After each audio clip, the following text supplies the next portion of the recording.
వైఎస్ఆర్ పేరు తొలగింపు, 100 కోట్లు వృధా. అధికారంలోకి రాగానే మనకు నచ్చిన పేర్లను మనం ఇచ్చే పథకాలకు పెట్టుకోవడం, మనం మొదలుపెట్టి వాటికి సైతం మనకు నచ్చిన నాయకుల పేర్లు పెట్టడం, ఇక గత ప్రభుత్వం మొదలుపెట్టి పూర్తి చేసిన వాటికి కూడా మనకు నచ్చిన పేర్లు పెట్టడం. అదీకాక గత ప్రభుత్వాలు కొన్ని ఏళ్లుగా మొదలుపెట్టి కట్టి చివరకు అది మన హయాంలో పూర్తి చేసి మనకు నచ్చిన మన పార్టీ వాళ్ల పేరు వేసుకోవడం, ఇలా చాలా అంటే చాలా ప్రచారపరమైన వాటికే పొలిటికల్ పార్టీలు మొగ్గు చూపుతున్నాయి. అసలు మనం కాస్త నిజానిజాలు మాట్లాడుకుంటే ప్రభుత్వం ఏదైనా సంపాదన అంతా ప్రజల సొమ్మే, ఖర్చు పెట్టేది ప్రజల సొమ్మే. కానీ పేర్లు మాత్రం తమ సొంత పార్టీ నాయకులు వేసుకోవడం మరీ విచిత్రం. అందుకు ఏ పార్టీ అతీతం కాదు. ఇక తాజా పరిణామాలే చూసుకుంటే కూటమి ప్రభుత్వం మా మీద కక్షతో వైఎస్ఆర్ పేరుని విగ్రహాలను తొలగించగలదేమో కానీ ప్రజల గుండెల్లో నుంచి ఆయనని ఎప్పటికీ తొలగించలేదు. కూటమి నేతలకు ఆ స్థాయి అర్హత రెండూ లేవు అంటూ వైసీపీ విమర్శలు చేస్తోంది. వాళ్ల దైవాధీనమైన వైఎస్ఆర్ పేర్లపై విగ్రహాలపై తెలుగుదేశం పార్టీ తీసుకుంటున్న నిర్ణయాలకు వైసీపీ నాయకులు కోపంతో రగిలిపోయి మాట్లాడటంలో తప్పులేదు. కొందరి విషయంలో అయితే అది ఉనికి కోసం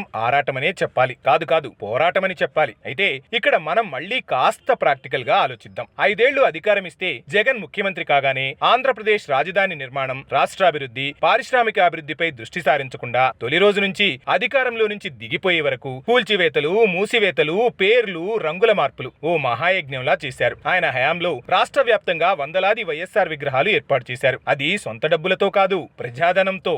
అనేక సంస్థలకు, రోడ్లకు, చివరికి సముద్ర తీరంలో వ్యూ పాయింట్లకు కూడా వైఎస్ఆర్ పేరుతో పెద్ద బోర్డులు ఏర్పాటు చేశారు. శ్మశానాలకు కూడా వైసీపీ రంగులు వేశారంటేనే చెప్పుకోవచ్చు. ప్రచారం విషయంలో ఆ పార్టీ ఏ మేర డబ్బును వృధా చేసిందో.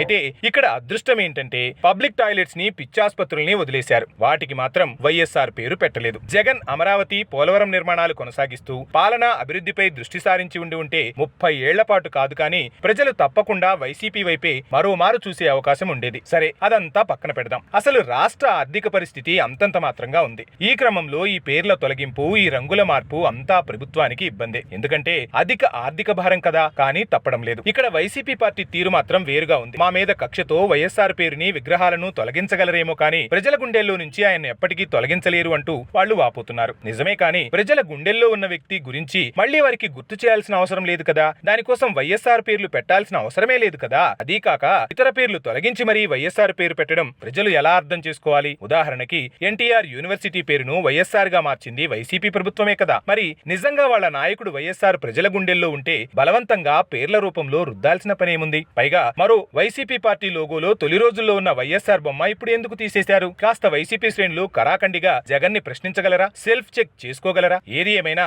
అధికారంలో ఉన్న వారు పేర్లు, రంగులు అంటూ అనవసరమైన విషయాలకు ఎక్కువ ప్రాధాన్యత ఇస్తే తర్వాత ఏం జరుగుతుందో 5 ఏళ్ల జగన్ పాలన ఒక కేస్ స్టడీగా చూపవచ్చు. మరి ప్రస్తుత సర్కార్ రాబోయే రోజుల్లో ఏర్పడేవి సైతం ఒళ్ళు దగ్గర పెట్టుకుని నడుచుకోకపోతే జగన్ పార్టీకి పట్టిన గతే పడుతుంది. ఆయా పార్టీలకు అన్నది మాత్రం స్పష్టం. నిజంగా ఒకవేళ ఏదైనా సంస్థకు పేరు పెట్టాల్సి వస్తే భవిష్యత్తులో ఎవరు అధికారంలోకి వచ్చినా ఆ పేర్లను మార్చే సాహసం కూడా చేయలేని ప్రముఖుల పేర్లు లేదా రాజకీయాలకు సంబంధం లేని పేర్లు పెట్టండి. ప్రజలు హర్షిస్తారు, ఆనందిస్తారు. లేదంటే ప్రభుత్వాలు మారినప్పుడల్లా గత ప్రభుత్వాలు చేసిన పనుల వల్ల పేరు మార్పిడి పనులకే 100 కోట్ల ప్రజాధనం వృధా అవుతూనే ఉంటుంది. మళ్లీ చెబుతున్నా, ఇది ప్రజాధనం, పార్టీల సొమ్ము కాదు, మీ ఇంట్లో తొత్తు కాదు.